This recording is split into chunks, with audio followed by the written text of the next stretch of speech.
आज की कहानी की हेडलाइन है शब्द और सोच दूरियां बढ़ा देता है। कभी हम समझ नहीं पाते, कभी हम दूसरों को समझा नहीं पाते। आज की कहानी ध्यान से सुनिएगा। कहानी बहुत पुरानी है। एक घनघोर जंगल में इच्छा पूर्ति वृक्ष था। तो उसके बारे में काफी कम लोग जानते थे। वो चारों तरफ पेड़ों से घिरा हुआ था। तो एक दिन एक कलाकार, एक व्यक्ति एक गांव से दूसरे गांव उस जंगल के रास्ते से जा रहा था। जंगल के रास्ते से जा रहा था तो भोजन भी साथ में लिया हुआ था। काफी चलते गया। दोपहर जब हुई, उन्हें लगा कि भोजन किया जाए। संयोगवश वो जो इच्छा पूर्ति वृक्ष था उसके सामने रुका और उन्होंने देखा यहाँ छाँव अच्छी है, यही भोजन करके कुछ देर विश्राम किया जाए। उन्होंने वहाँ भोजन किया और थोड़ा बड़ा नींद ले लेता हूँ और सो गया। उसे मालूम नहीं था कि ये इच्छाधारी वृक्ष है। और तो जैसे ही सोया उसकी ऐसी गहरी नींद लग गई, सीधा शाम को उठा। और रात होने को आई, देखा कि पूरा अंधेरा छा रहा है। उन्होंने सोचा कि रात को यही विश्राम कर लेता हूँ, सुबह जल्दी उठ के चले जाऊँगा। और दोपहर को खाना खाया था, काफ़ी समय हो गया था, उसको भूख भी लग रही थी। तो उन्होंने मन में इच्छा जाहिर की कहीं से भोजन आ जाता, पकवान आ जाता। जैसे ही उन्होंने इच्छा जाहिर की, उसके सामने एक थाली आ गई पकवानों से भरी हुई। और वो बिना सोचे उसे भूख लग रही थी और बढ़िया से खा लिया। जैसे ही खाया वो सोचा कि कहीं से कुछ पीने के लिए व्यवस्था हो जाती।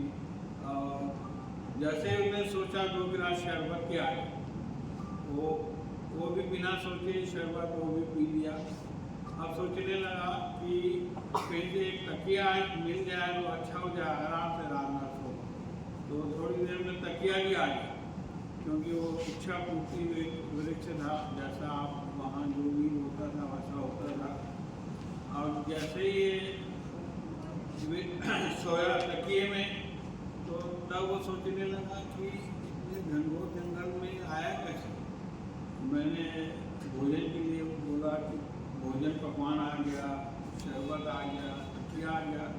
तब उसका दिमाग काम करने लगा कि ऐसा तो नहीं कि ये यहाँ कहीं कोई भूत हो।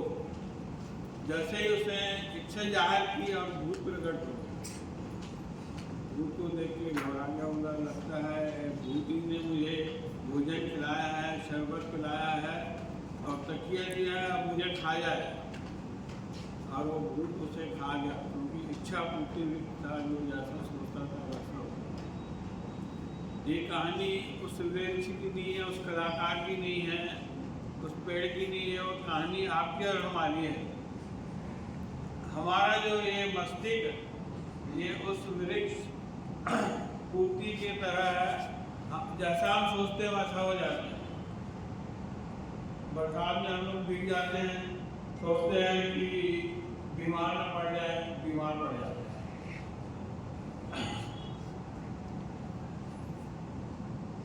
और दुकान नौकरी के लिए अगर निकलते हैं, हम लोग सोचते हैं रास्ते में कहीं बॉस न डांट दे।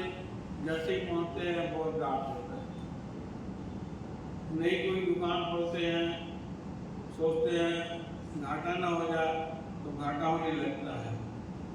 हम लोग उल्टा ही सोचते हैं, हरदम उल्टा ही सोचते हैं। बच्चा दौड़ते रहता है, छोटा सोचते हैं गिर ना जाए और बच्चा गिर जाए। ये जो मस्तक रूपी जो वृक्ष रूपी जो है, वैसे ही हमारा दिमाग वैसे ही काम करता है। जीवन में ये जो मस्तिष्क की तरह जैसे भी हम सोचेंगे ना, वैसा होने लगता है। और ये जो जीवन में जैसे हम चाहेंगे वैसे ये जो अवचेतन मन है वो उसको पूरी शक्ति के साथ उसको पूरा करने में जुट जाता है। उसे पूरी शक्ति के साथ, साकार के साथ उसे करने में भी लग जाता है। इसलिए जब भी हम सोचें, अच्छा ही सोचें और हरदम पॉजिटिव सोचें।